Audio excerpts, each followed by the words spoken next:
Welcome to Wildspire. You get to be a fly on the wall for my intimate conversations with entrepreneurs who are changing the world. I'm your host, Stephanie Benedetto, coach, storyteller, and unmarketer at The Awakened Business, helping coaches and change-making entrepreneurs unleash their inspired message and share it with playful unmarketing. I'll ask curious questions and explore uncharted waters with my guest today. Anything can happen when we step into the unknown of infinite creativity, and that's where we're going to play.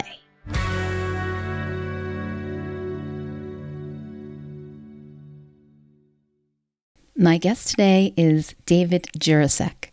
Now, David showed up for this conversation, which was the first time we'd spoken together, with such openness and curiosity that I was a fan immediately. He was so ready to play and explore, and really did. He showed up with a vulnerability and an invitation just by his very presence to go deeper. That for me was a true gift. We talk about embodying your wild, primal nature, navigating the darkness, and inviting people into the depths when it seems like they just don't want to go. David is a proud father, grateful husband, humbled sensei, curious therapist, and very playful community leader with over 25 years' experience in founding and running wild and creative projects like an empathic improv theater company and a therapeutic martial arts school. His life's work is building a village of exceptional men invested in growing their relationship muscles called Powerful and Loving. Now join me for this beautiful conversation with David Jurasek. David, it's so wonderful to have you here today. And as we were just chatting in preparation for this conversation that we'll share, I was just struck by the gift of you and the way that you're showing up here. And we've never spoken before this. And I visited your website, and I don't know a ton about you. But I was moved to invite you, as you were saying that you were looking for more opportunities to share. And it felt right. It just felt right. I didn't even need to do digging, which is really cool. And your willingness to show up here the way that you are, which, you know, we're about to explore what that is exactly. But yes, but the feeling of that is so beautiful already that I'm really grateful. So thank you. Stephanie, we're in a community together, and I've been watching you and just getting your vibe and your integrity and how you show up. And I had the same feeling, like, of course, I don't even know what we're going to talk about, but of course, I want to be here. Oh, isn't that amazing that we can recognize each other that way? That what if everything in our lives and in our businesses and everything we're looking for is that easy? That, oh, when I see it, when it appears, I'll know it. And I don't have to go out on a hunt for something. I have to chase things down. Wow. Yeah. I feel too, when I work with people, either as a therapist or as a mentor and run groups, every single person I work with, I choose them. I'm very discerning. I say, oh, you sound like, oh, you're seeking me out. But sometimes it's like, no, I think you need to see my other friend. I think you need something else, because it's an investment of time. Time is so precious. There's got to be this feeling of like, I choose you. You choose me. And for this time, we're going to play and engage and relate, see why we're here. We're going to discover why we chose each other. Oh my God. I really feel that as you say that, David. And I think that must be what I was responding to right away as soon as we started talking. I had a conversation years ago with a friend about choosing. And like, what if you choose yourself? What if you choose someone? There's just such a precious gift in that, in choosing this moment that we get to share together, like Christmas morning or Hanukkah or whatever it is that people celebrate, you know, like that, like the present. Oh my goodness.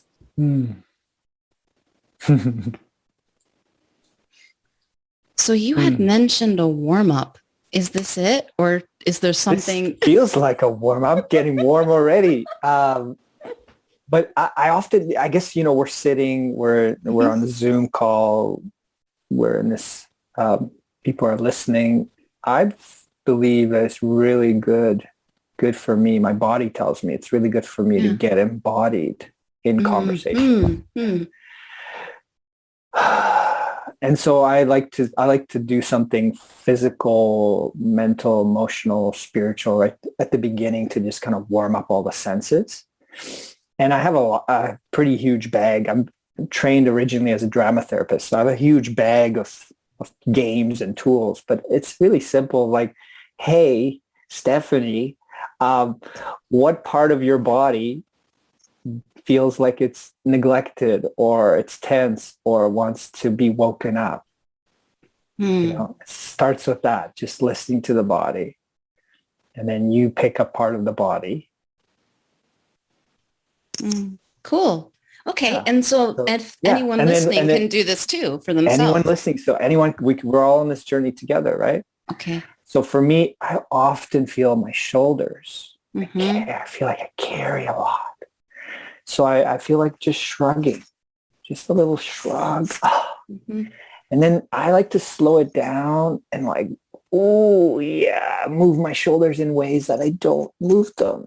And I'm not following an exercise model or trying to get the kink out or do anything. I'm just like, my body just goes, you just want to tighten those. And then you want to elongate or you want to wiggle or you want to sway like seaweed in the water, just something in that part of me is waking up and is asking for, love that. And you raised your arms in the sky and you're doing the sway, and that feels so good. So that's it. That's the easiest thing in the world is, it's like when we're thirsty, we reach for a glass of water and we take a sip. So the body has its own invitations all the time. I just try to remember that and come back to my body. What a beautiful reminder. Wow. I'm just experiencing such a sense of that invitation to the present, an invitation to choosing in your presence that I just almost want to go like, okay, David. Yeah. Oh, there's I'm here. Aw, that's perfect. So where do we go from here, right? Everything is here in this moment. Yeah. And there's so many things that we're both involved in, work and business and creativity and spirit and soulfulness and mindfulness and playfulness. And like, which thread do we pull and talk about more? So what are you noticing?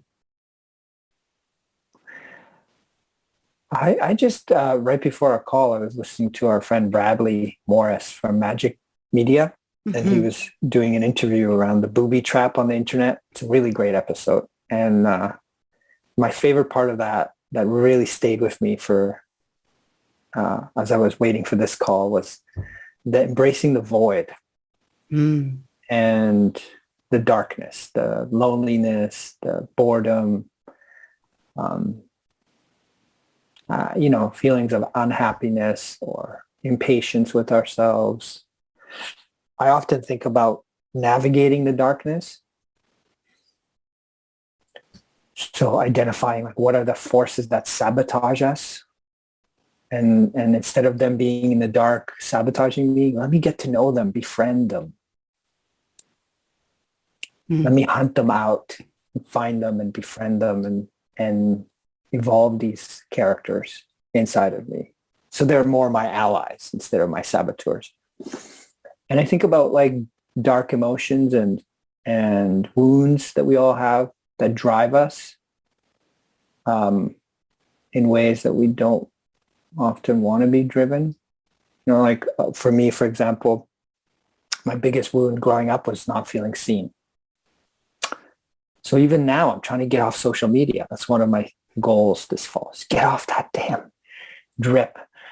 I I left last year. I came back in. I did an experiment. I learned a lot, but the conclusion is it's not giving me what I need. But I'm finding it hard because I want to be seen. I want to be heard. And can I embrace that part of myself and love that part of myself and give it nourishing food instead of junk food? The junk food of, oh, how many likes did I get? Ooh, how many people saw this or heard that? I farted. Did anyone notice? Like it's junk food, and it really makes me feel more empty. It's filler. I want more soul food, and I give soul food, and I want to receive soul food, and so that's coming up for me this morning.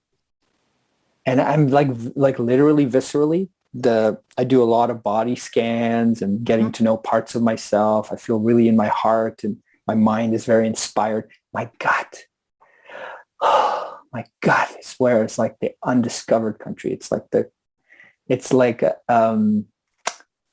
if you had like a piece of land and you kind of tended different parts of it, it's the swampy part of the land that's kind of overgrown.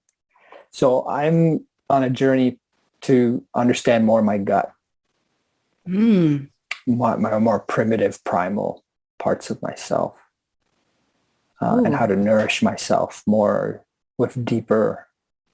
And your whole wildfire, like what? That's so evocative to me. It's like wild. I keep feeling like I'm being called by the wild. I live right next to a ravine in a big city, Toronto, and it's like a block away. There's the wild. And I go there sometimes and I get lost in that, the thicket of it. What is the wild in you, David? Well, I have a really cool foil. We got a cat recently. He was flown in from Egypt, a street cat. And he's a tabby. He's an Egyptian Mao tabby, and he is wild. That's like a mystical, magical cat you got there. Oh my goodness. And we are like half the time pulling out our hair. My wife and my daughter and I, like, what's he doing now? Ah! And another part of me is delighted. Part of me is like, yeah, he's wild. I love it. He's a hunter. He just wants to pounce and play, and it's inconvenient.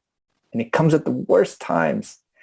But I admire that. So I have some kind of tiger, jaguar, or something inside of me that wants to pounce, wants to seize life and rip it open and enjoy it and be on the prowl, searching for more adventure. And sometimes I can bring that into my parenting as a father. I can bring that into my relationship with my wife and my work, especially. And sometimes I don't know what to do with that wild cat, crazy part of me, I got to get shit done. I have stuff to do. I have to take care of them taxes and do that paperwork. And where do I put that part of me? So that part of my journey is like staying embodied, staying really present physically and emotionally is helping me to honor that. It's a great question. I want to ask you, Stephanie, what's a part of you that's wild, huh? It's part of me that's wild. Yeah, I've got this magnifying glass. I'm holding up a magnifying glass. I want to look at you more closely. Go ahead. And you can tell me. You can tell me what you see. What do I notice? Yeah. You know what?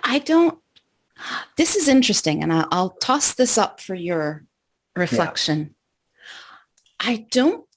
I still sometimes use the language of parts of me. And there were years ago, I was trained in neuro-linguistic programming, which I really don't use except in the ways that it's become a part of my embodied way of being, which it has. Some of it has, And we used to do this thing called parts integration. Mm-hmm. I don't know if you probably have encountered something like this. Yeah. And previous to that in therapy, I loved parts work. integrated family systems, right? Like it so helped me at that time to like recognize and give voice to the different parts of myself. And, so for a long time, it was about bringing them together or getting them all on the bus so that we can all go on a ride together, right? Everybody's on the bus. Everybody has a voice who's driving, like, okay, my fear, if you've ever heard that, is it, it's not Brene Brown. Who's the quote? Elizabeth Gilbert quote about fear is not driving the bus. You've got a seat, but you're not driving. Yeah. So when I think about the wild part of me, I don't think of it now as a part. Right. I think of the wild as an experience that moves through me sometimes. And even just inviting it, it starts to go, woo, like I can notice it like, oh, what is the experience of wild? So my experience of wild in this moment, it feels, what is it like? It's kind of giddy, but it's not overpowering. It's sort of ready for an adventure and also knowing that it's having an adventure in the moment and really enjoying that. So the bit of a giddiness is like a wondering of like, oh my gosh, where are we going? What's happening? And that feels kind of wild, but it's not like a crazy wild that in this moment. It's like it's a playful wild. It's a, let's see what happens kind of roll the die and see what comes up kind of wild, it's like that. Well, I love it. I don't know. I got a image of a dolphin, but then something in the woods, like a puckish kind of energy. Oh, totally. Yeah, that's about right. Yeah. Let's play some tricks on people, David.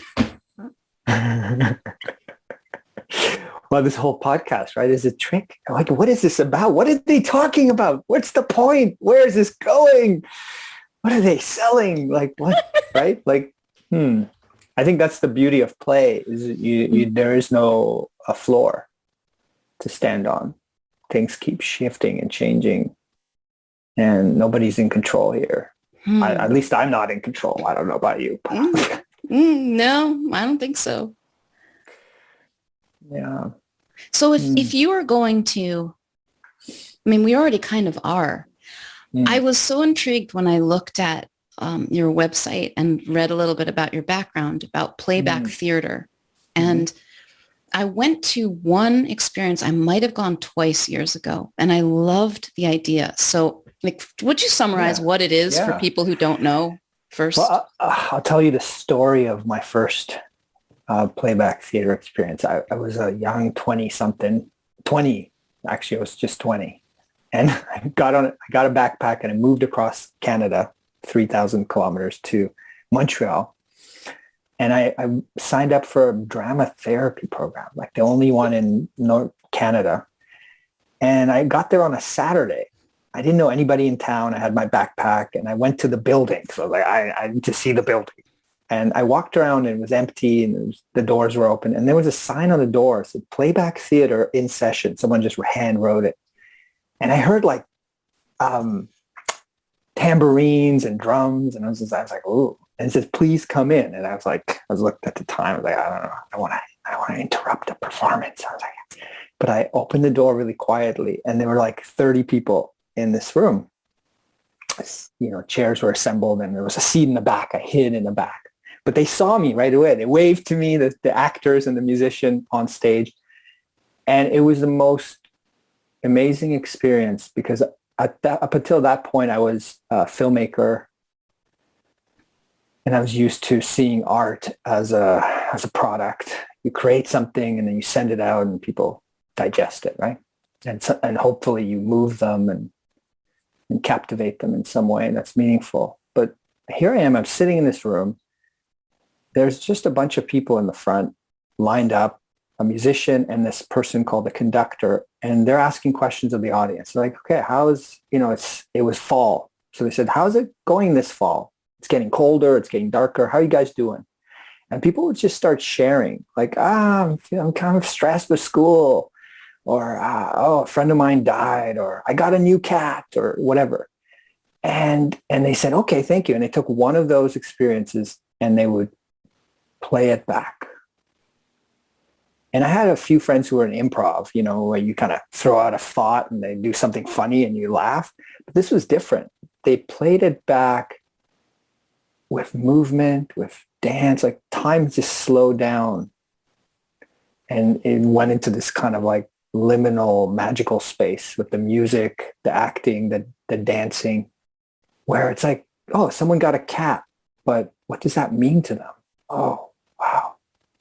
There's some love there. There's some joy. There's some beauty, surprise, wildness in their life.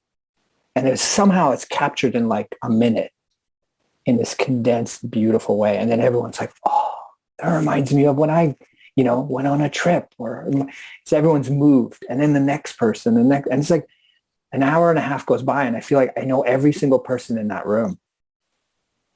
And after the performance, people stick around for 2 hours just chatting with each other because they can't stop going, oh my God, you told a story. It was so moving. And so I decided I was in the right place. And I also told a story. I told I don't know why, but I told my story of being a refugee as a child. And I thought, what? This is such a huge story. How can it's going to take hours to talk about it. But they got it out of me in a few minutes and they played it back. It's like a poem and a series of chapters and beats. And it just like brought tears to my eyes, because I was also like displaced in a new city and I didn't know anyone. So somehow the past and the present came together and I felt deeply seen and heard. And I sought them out and I joined that company the next week. Now, I was a very introverted person who was used to being behind the camera. So I spent the first year doing playback, standing on stage, like literally shitting my pants, like people would choose me to play something and I would have to go and play, and I would just turn into the tree. Or I would be the couch. Or I would do the furniture, right? And people like, and then we rehearsed and I got over I still get nervous. I got nervous about this podcast and I'm embracing that nervousness of like, this is the unknown. This is me going in and not just facing something unknown. This is me encountering a real relationship with the audience. I don't have any agenda other than to listen and to step into whatever arises. And I've had like 20 years of experience of like most incredible. We were in a senior home once where a woman shared a Holocaust story. And there was a man there in the front row who had been catatonic for 5 years. Like he didn't talk, he didn't move. He was just like frozen in time. And after she told that story, we performed it. We had 3 minutes to perform a Holocaust story because the seniors had to go on a bus somewhere. So we performed it and he came alive and he started talking. And everybody was like, oh my God, it's a miracle, right? I've had so many experiences within playback theater, this like the magic of creativity and art in the service of the heart, of real empathy and real listening, where the ego steps aside, where it's not about how does this look? Is it look cool or interesting or funny? It's more about, is this true? Is this what it was like for you? Whether it's a moment in the Holocaust or it's a moment getting a cat or it's a moment, coming into this room late, feeling embarrassed, walking into a weird show. So that 20 years of doing playback theater, and you can find playback companies all over the world. It's a very grassroots thing. It's kind of under the radar, but you can find them in most cities. It's a band of weirdos getting together with a lot of empathy and artistic heart. Over those years, I credit that for being what helped me to become a decent helping professional or a decent therapist. It wasn't all the tools and techniques. It was the years of stepping into play scenes of people's lives that I didn't know before I met them. I got to play a grandmother, I got to play a child, I got to play a dog, I got to play so many different roles and find truth in it, because the audience will always keep us honest, right? Like if you said something and I tried to play it back for you and I get it wrong, you're going to tell me. And then I'm going to go, oh, I wasn't listening. What did I miss? And then I'm going to adjust and hear more next time. So it's a beautiful, I think the other layer of it is this is how community needs to be. This is what we've lost. We've lost the art of actually listening to each other and being in the unknown together. Even when we gather, we have all these agendas and get shit done. Do we really gather and make space for what is actually happening in the community, in the relationships? What needs to emerge more spontaneously, more authentically and organically? I think that's a lost art. I think that's what, for thousands of years, little villages to survive, they had to have that. They have to have that nucleus of a heart, a way of gathering around the fire, around meals where they're not just sitting there eating or telling each other what happened during the day. They're somehow connecting more deeply and they're aware of each other more deeply and they're able to navigate all the uncertainty of the world together. So I've been looking for other ways to create that, other rituals. Drama and play seem to be the most potent, the most immediate. But there are other ways, through music, through art, through storytelling. It's this way of being together that I discover. This is that food that I'm seeking. Mm. Mm-hmm. That way of seeing and being seen, hearing and being heard, that's not being fed in social media, for example. Yeah. There are so many directions that I could go in what you're saying, David, and I'm like, oh, what is it? Yeah, I think this is something that I feel moved about you, but I think it's also really useful for other people too as a reflection. Mm-hmm. So I'll share it. That was if I had a little battle, mostly I was just kind of lost in what you were saying and not even really like just being on the ride that you were taking me on. Is that everything that you have just described sounds like your perfect way of being in the world, of connecting with those you're here to serve, as in perhaps in your business, of almost feels like, I want to say stumbling into, but it's not stumbling as in clumsily, stumbling as in, oh, what's over here? Like stumbling upon these delightful experiences that you never could have chosen consciously or planned in your mind.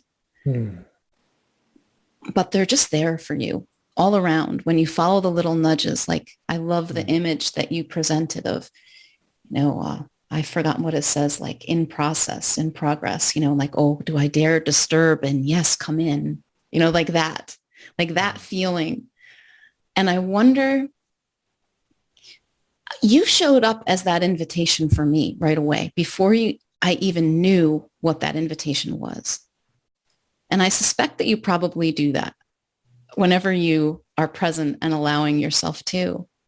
And I wonder what would happen if you just did an experiment of that, of showing up like that whenever you feel like it, not as like a pressure, but just as a play and where it takes you. So for me, immediately, I'm like, David, come play with me. Come play with me in my community. Come, like it just, I'm like, yes. And like, bring that energy. And I can only imagine that there are other places and people that no matter where you go, they're going to respond to that invitation that you are already.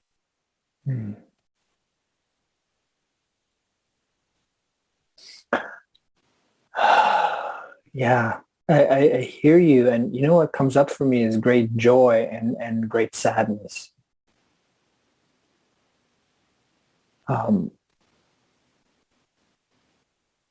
and I think I'm trying to grasp what the sadness is. The joy is obvious to me. It's like, wow, you're really present. You're really meeting me here in this place. You know, there's that famous quote by Rumi, beyond ideas of wrongdoing and right doing, there's a field. I'll meet you there. That's where I like to go. Right? I want to be in that field all the time. But there's a real heartbreak for me, at least, to discover that there are many people I love and care about who don't want to meet me there, who can't meet me there, who are too scared to go there.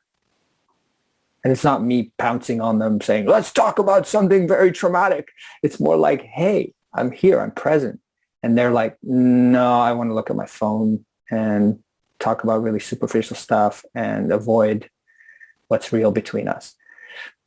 And there's a kind of a loving, accepting, maybe gentle coaxing that I've tried with certain people in my life. And then there's also like more and more, I'm just accepting that. Okay, people are in a different place. And some of us have tasted real community, real connection, and we're hungry for more. And we keep pursuing more. And we keep facing the barriers to it and removing those barriers. And some of us are not. And I think that's what I'm discovering this fall with people in my life that I really care about. That I'm in the deep end, and they just want to. They can only put their toes in, and that's all they want. That's all they say they want. And letting that be. And trusting that there are other people who are already in the deep end too, and are like, wasn't it amazing here? I'm like, yeah, it's fucking amazing. Oh my God. And we're like, yeah, and that's enough. And there's also like, I've been running communities for over a decade, and there's also something imperfect and heartbreaking about community where we do show up really deeply for each other, and how beautiful it is, and how fulfilling and deep it is, and also how imperfect it is. How messy we all are. And there's like a world of difference between I have some skill and I have a brand and I have a community where I give advice to people. That's not really a community. That's a really cool structure for helping people. And a real community of like, I'm showing up more fully. I have expertise and a certain genius in some places, and I'm also quirky and weird and messy and ornery in some ways. And so if you're in community with me, you get all of me. That's actually, I'm leaning into that more and more, and that just being human, being multidimensional. And then how do we then, the question for me that's arising mostly is then how do I do that, stay true to myself, build this authentic community around me, and also do work in this world? And how much do I share in this world? How much does the world need to see of me when I go out there to serve, to help? There are all these gradients, of everyone's talking about being authentic in the public sphere, but how actually, no, I don't want to talk about the intimate stuff going on in my marriage. That's not for you or for anybody. That's for me and my wife. But maybe I want to share parts of that in service of helping other couples, or I want to share the time in my 20s where I was suicidal, because I will serve someone. But now I feel ready to do that. I have the resilience and strength to hold that. If someone listens to that story or reads it somewhere and takes offense or criticizes me, I can take that, So there's a lot for me about the interface of having a rich, deep life and how to be public. a lot of questions. I don't Yeah. come with a lot of answers. The exploration, the question is, let us, what is the Rilke quote? Let us live into the questions, and one day we might live our way into the answer. Like that's life. Life is, for me anyway, life is like an unfolding question. It is this curious, I wonder what this is. I wonder what will happen if. And so, again, like so many things that come up in me when you talk, like there's so much, it's so rich. It feels like I'm really responding to some kind of invitation that you are presenting in your presence. And I really like it, by the way. I'm really enjoying it, the whole ride of it. I'm so delighted. One of the things I noticed even in your website as I was looking at it was, we might call it paradox, or we might call it polarity. That there's this ability to be with it, and also this need to like be with that, like to allow for all the experiences, all of the pieces, the light and the dark, like without having like that comes with you. I saw something about the paradox of power and love that you talk about a lot. Mm-hmm. And what came up for me when you were talking about the joy and the sadness is that I think quotes and things are arising in me from hanging out with you. I don't know that doesn't usually happen. Usually I have to grasp for them. Not exact quotes, but I'm like, oh, Alan Watts said that whenever we have the thing, we also have to have its opposite. Mm. So if you have love, we also have not love. That's the experience of separation. If we have joy, we're going to have the experience of not joy, which we might call sadness. They are two sides of the same coin. They just are. And whenever the one awareness of one arises, the possibility of the other is also there. Yeah. And that doesn't mean there's anything wrong. It's just how it is as a human, with this experience of separation that we have. And that's okay. Like there's actually a beauty in that too, when I allow for it, when I go, oh yeah, that's right. There's so much joy in life, and there's so much sadness. Yeah. Oh, that's so, how that settles into me really deeply is I have so many experiences through playback, through theater, where I would be hungry. I would skip a meal and I would be starving. And after the performance, I would be so full. I couldn't eat. And I was like, what is this fullness? It's a fullness of story. It's a fullness of emotion. And it's a real fullness. It's not, every time someone told a story about something joyful, the next person would tell something sad. And then the next person would tell something redeeming. And then the next person would tell something surprising. And it would just, by the end of every performance, it was like a full spectrum of this is humanity. This is our collective unconscious. It's all of these characters, all of these themes, all of these emotions, every color of the rainbow. And I always felt so full in the best way. And I guess that's the challenge for me is when I go online to be public, I bring that fullness, but the response I get is a flattened two-dimensional response. Unless it's like, like an interview like this, where there's actual space and time to feel and unfold. But I've experimented on social media, like putting out really rich content. And then I get dozens of people saying, oh my God, that's so amazing. Bye. I'm like, that's not a conversation. That's like being at a loud shopping mall with a party where everyone's drunk and the music's too loud and you're having a deep, soulful something and someone goes, oh, wow, that's amazing. Bye. And okay, I'm glad that, you like the color of my shirt or you like the words that I threw out, but there isn't the reciprocal back and forth. There isn't the shared presence. And that's been my, that's been like, so the call for me now is to find other ways to leave breadcrumbs in the world that are deep and soulful, and not try to be in that other space.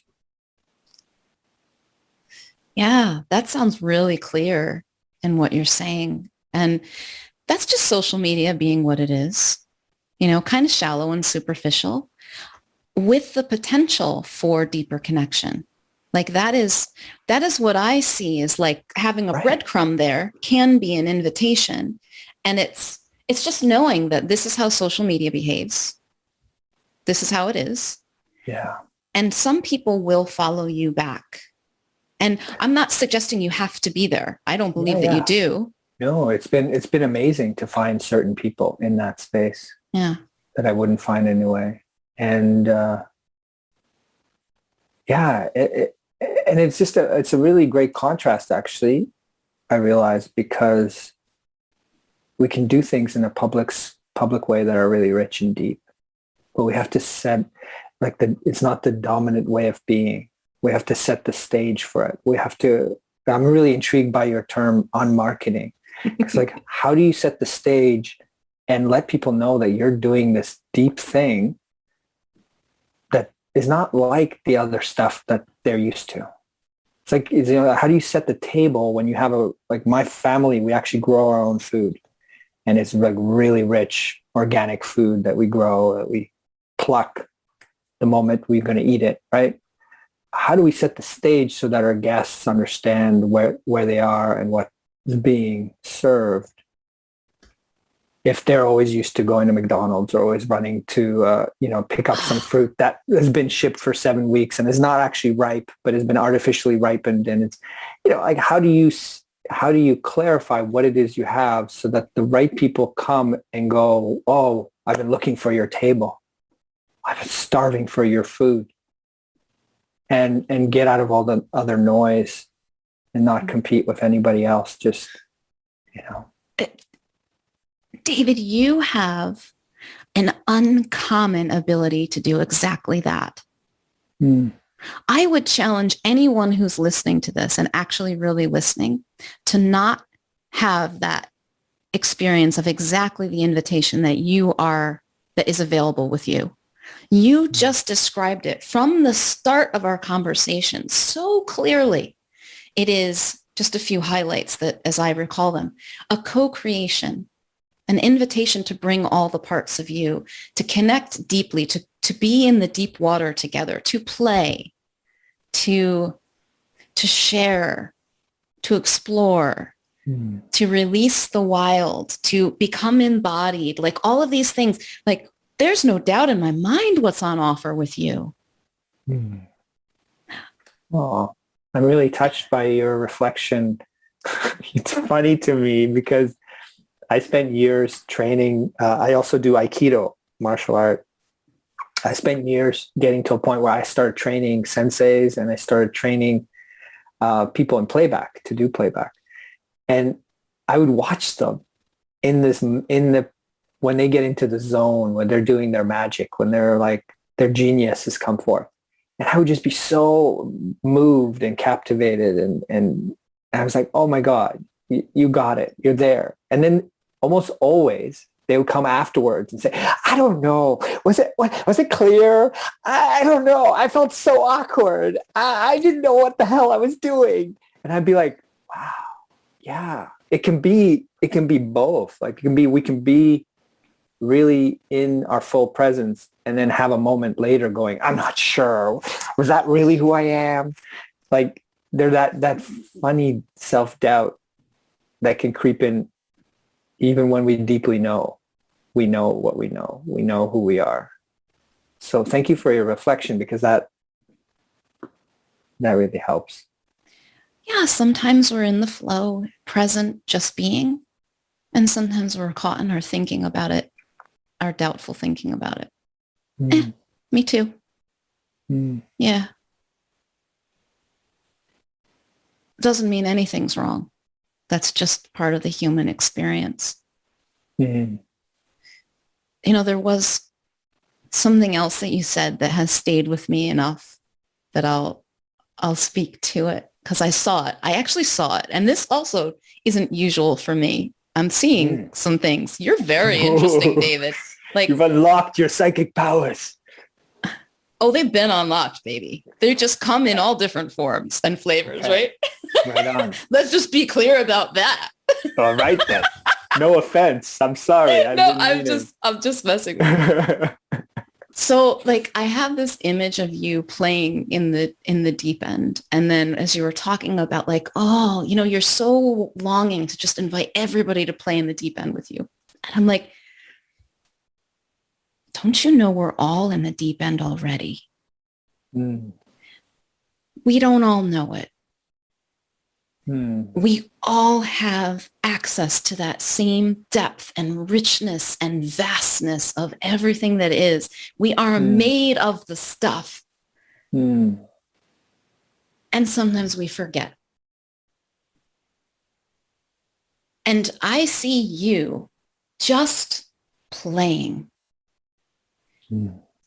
Just exploring and playing in the depths that you are led to play in.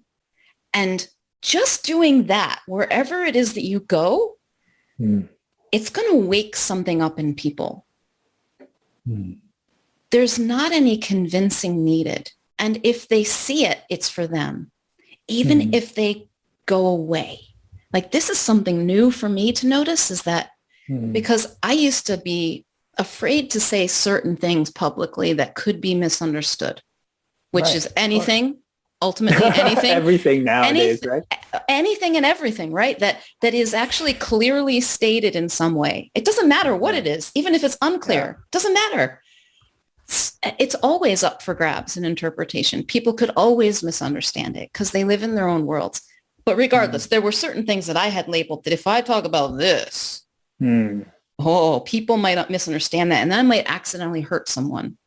And what I saw at one point was, oh, well, for one, my message is not for everyone. Very clearly. But who is it not for? This is what came to me. I think my message is clearly for the people who go, yes, please give me more. I want this, Stephanie, bring it on, right? And they say it in a singing voice like that. They actually burst into opera. You're speaking to me. That's right. Where have you been all my life? And I thought, okay, so clearly my message is for those people or the people who are maybe a little less dramatic than I am apparently. And they go, oh, that's interesting. Okay, so if there's those people, right? And I thought, I think it's also for the people who hate it. In the sense that, so let's just say I say something about play in business. I did a while back when I was on social media. I made some comment, post something about playing the game of business. And one of my Facebook friends, he happens to be a storyteller, a very accomplished, gorgeous international storyteller, by the way, love him.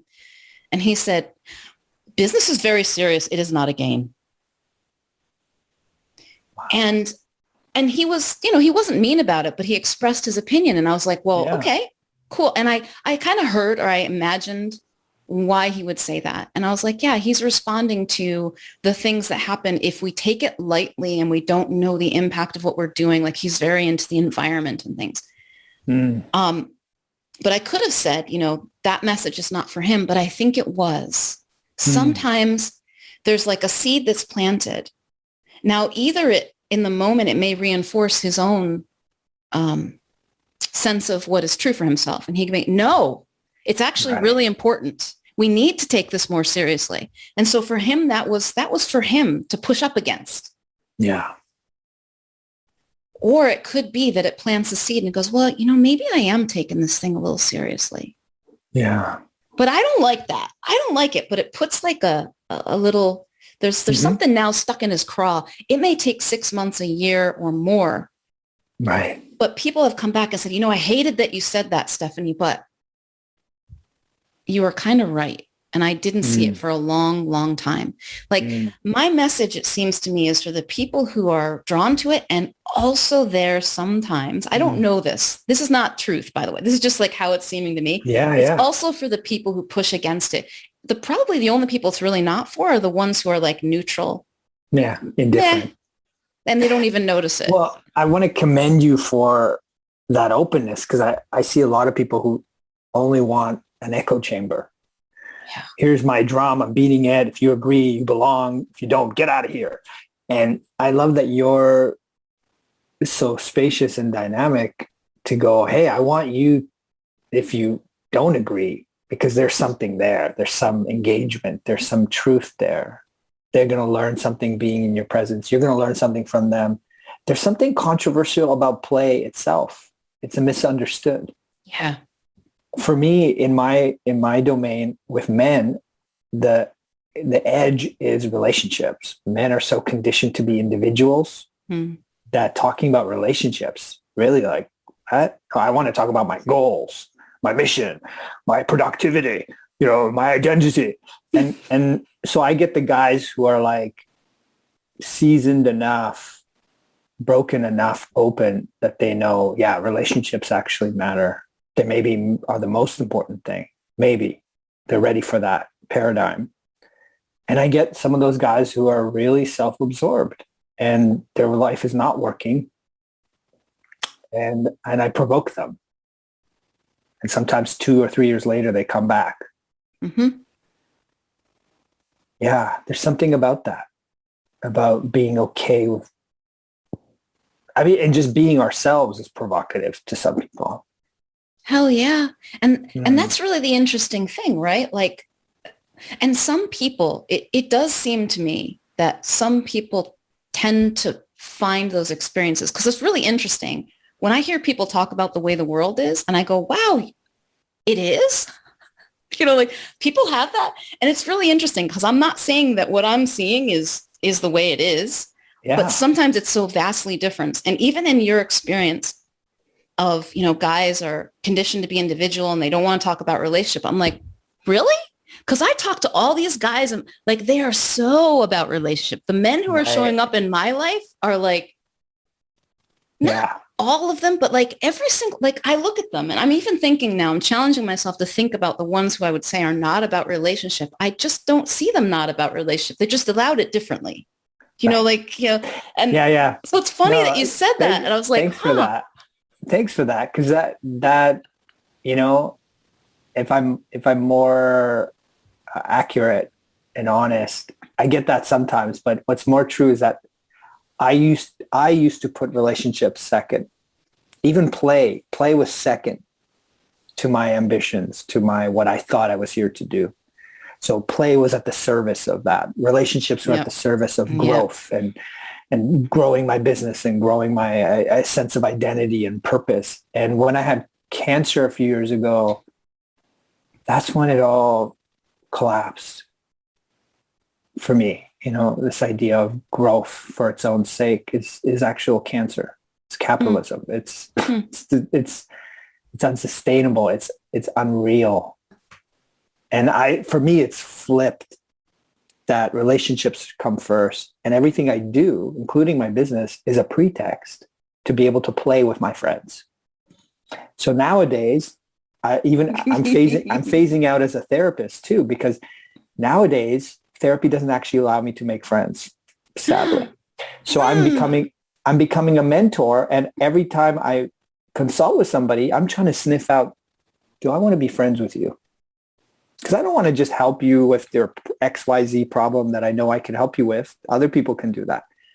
I want to choose you and see that there's potential that after we help you with your problem or your goal or whatever, that we could actually be friends. We could actually be in community. I would be comfortable with you meeting my wife and my daughter and spending time in our garden. And I'd want that. I want to go out and die get old and die in a way where I have made lots of friends and I've made an impact in their life. I've touched them with the thing that I have to offer. But more importantly, they're my friends. They've touched me and helped me grow. So for me, the priority now is reciprocal relationship, friendship. Even as a mentor, mentee, I want to work in a way that moves us towards reciprocal community. And at times it's a certain relationship of expertise or authority, but can it have the other layers? To me, I think that's the world I want to live in. That's, to me, the antidote to the things that I think are wrong with the world. And it's the most nourishing, but also kind of scary because it's not the norm. It's a different paradigm. So I wonder sometimes, am I going off into the wild? Will make it out there? You are the wild, man. That's true. We all are. Waking up. That wild. Waking up. It looks to me like, and I just want to, first of all, I want to acknowledge and honor that and say how beautiful that is, that your call to invite people into a deeper experience, your call to, like, let's return to relationship and create something reciprocal and shift the way that we've been accustomed to doing things. And I think sometimes I'm like, Jesus, I think I really do live in a whole other world. And I really mean it because I'm like, what isn't relationship? Mm-hmm. I can't think of something. What isn't a gorgeous co-creation?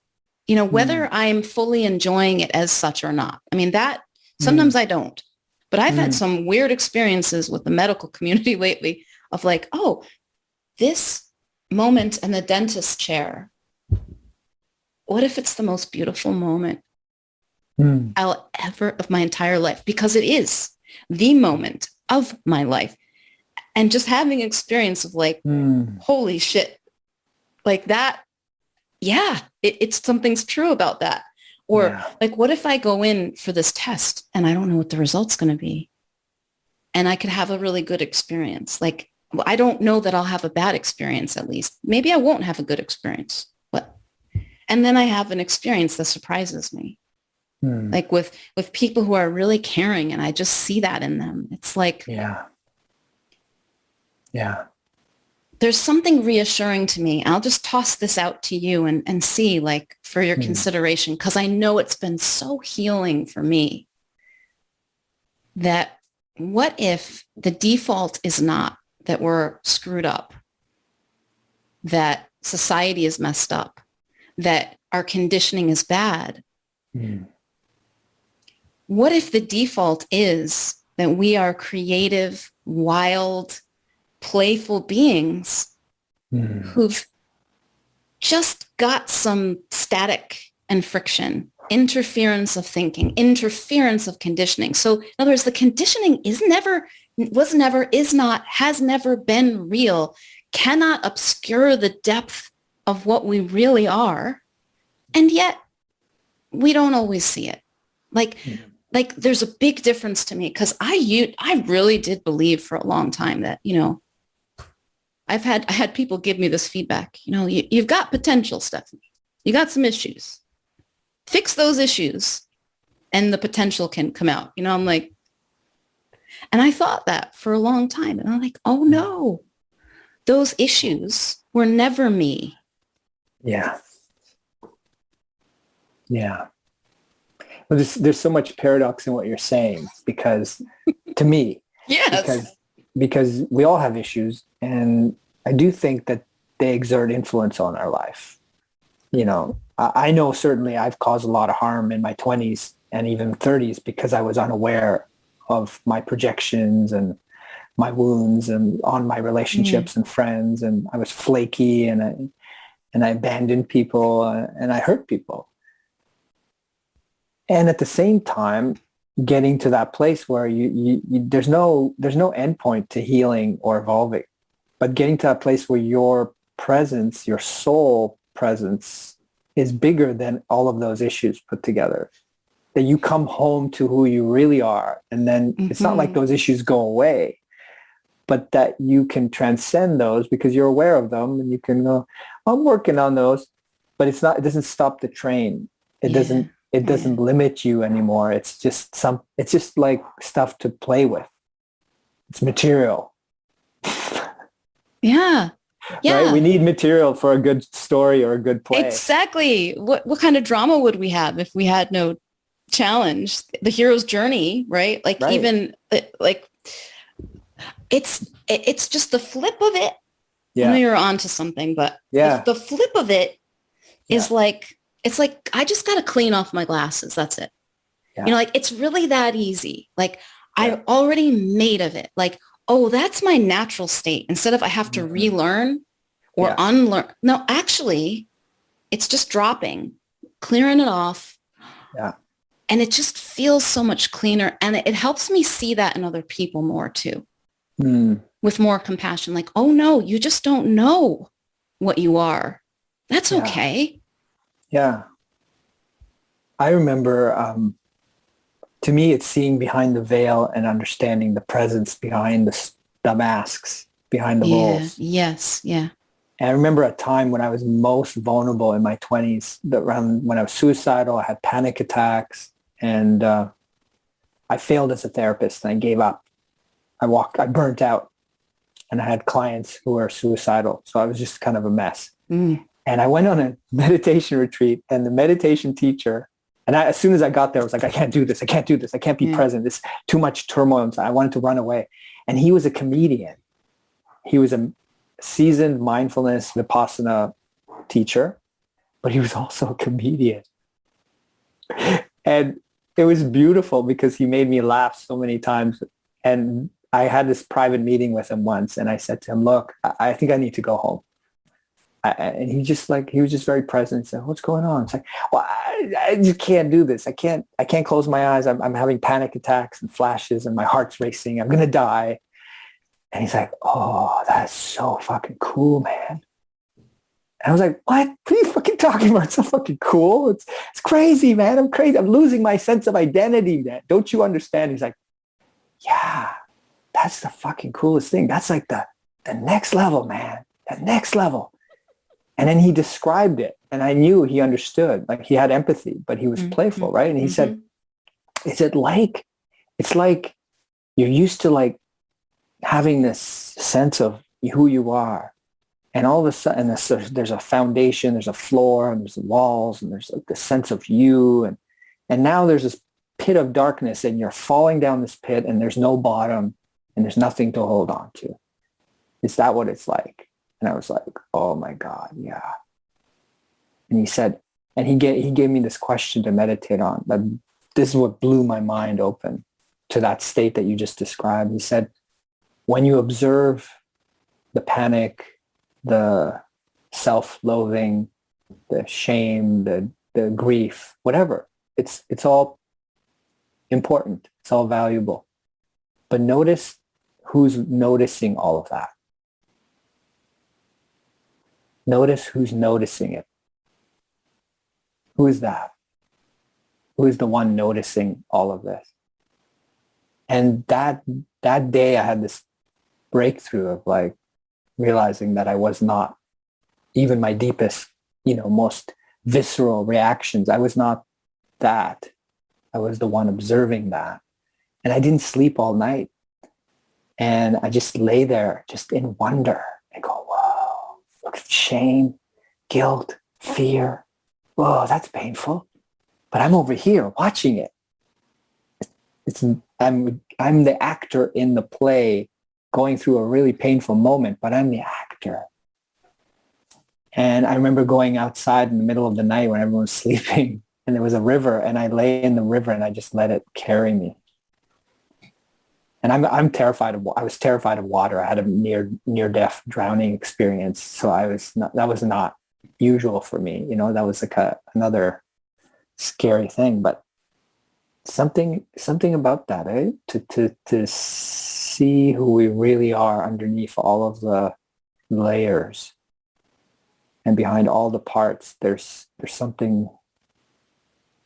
I think of it as kind of eternal. There's something in this present in this moment, but it's timeless.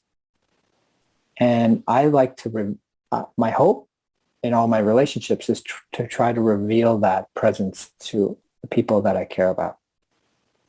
To kind of note and see all of their layers and help them to go, what's behind that? I see it. Do you see it? Oh, it's right there. And it feels really easy to do that with you because you're there. You're like, yeah, I'm already there. Me too.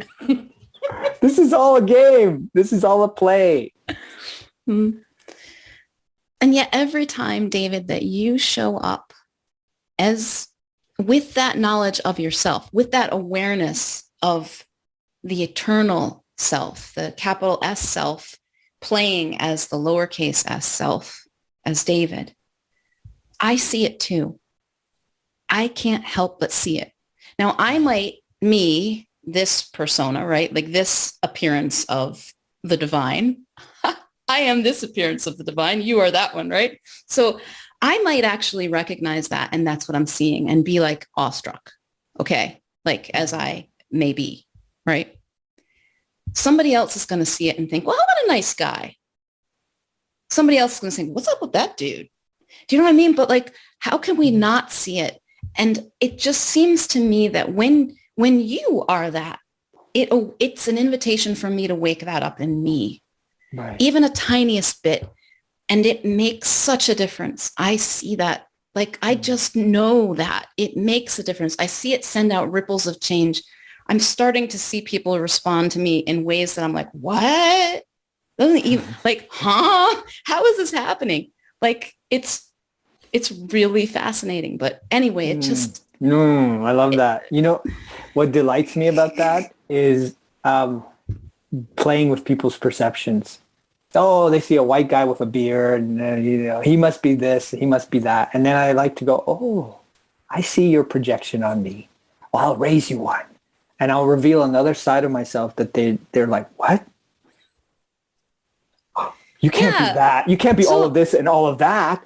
So like a part of what it seems like the game that you would like to play, the game that's playing itself through you is a little bit of that provocateur, which happens through me differently, but it's happening through you too. It's like, I mean, like, of course there's going to be some pushback because that's what your game is playing. That's what it's inviting people to. It's like, let's stir it up.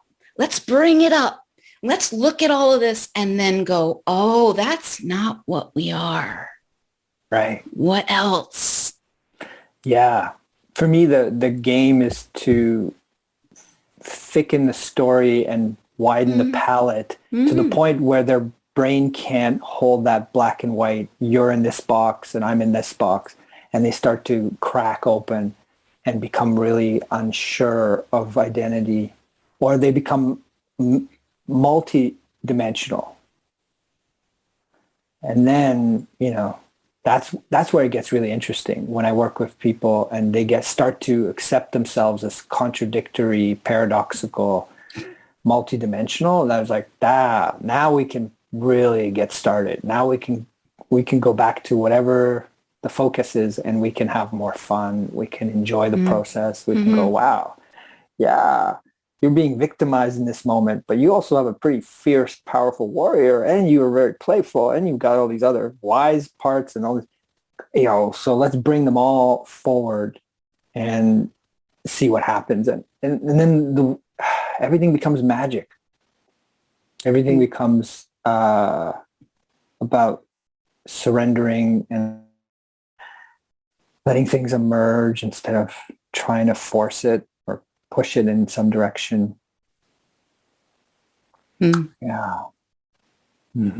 Cool. It's hard to talk about, though. I appreciate talking to you about it because sometimes I think of like Rumi and Hafiz, those Sufi poets. I'm like, they're so good at talking about this, but they never really talk about it. They're pointing to it. I think that's what we're trying to do in this podcast today is we're pointing to the place that's hard to describe or put to words at all. And maybe my hope is somebody listening gets a nudge in the right direction and gets intrigued and hungry and thirsty for that we're talking about. I kind of suspect that they're feeling it, whether they know it or not, just a little. Well, I need that reminder all the time too, because I'll lose my sense of that. I'll turn away from that divine, and then get lost in my roles and my persona and my place in the world, and then thanks for reminding me, Stephanie. Yeah. Thanks for reminding me, David. Thanks for being in that space with me. I think this feels like a good place for us to end for today. Only for today. Yes. Never-ending story. If people are interested in this, a deeper conversation, this kind of co-creative relationship community that you're inviting people into, where is the best place for them to find you? Yeah. So I always want to tell people come to my community. We're awesome. I want to tell them trust your own compass first. Maybe it's the talking about the playback that makes them look for a playback company in their city or nearby. I'm talking about the ones who are looking for you, David. They want more. Yeah. So I know. But I want to put that in there because yes, my ego is not invested in this is all about me and I'm here to get clients or something. It's I know, this where it's about something deeper. So I'm kind of in the transition of hanging up my shingle slowly as a therapist. So I still see people in Canada as a therapist and it's great work, but it's limiting. And I'm really invested for the rest of my life in growing groups of communities for men, a community for men that's relational. And often the guys who come in, they're already really fathers and husbands and partners, and they're at that time in their life when they know relationships are key. But it's not just relationship to your loved ones, it's relationship to our bodies, to ourselves, to our guts, to our sense of time, to our business. We have a way of gathering and it's adventure-based and it's relational-based. So we have a Master Heart group that we meet and we're working on an adventure-based training. Not really a training. No, it's not a training. It's an adventure-based initiation. We're trying to find the right words. We call it Wild Heart. And we're launching that in the fall in October. But for me, the long game is that I'm growing this village of men that I want to get old with. So people can find us at powerfulandloving.com. And we're always up to something wild and weird. So they'll find us there. I love it. Thanks so much for joining me for today's Wildspire conversation. If you'd like to receive a weekly Wildspire email from me filled with inspiring stories, unmarketing experiments, tips for playing your way to impact and income without the hustle and hype, insights from my spiritual business journey, and more, go to theawakenedbusiness.com/wildspire. Until next time, may you know yourself as the gorgeous wild creation you are.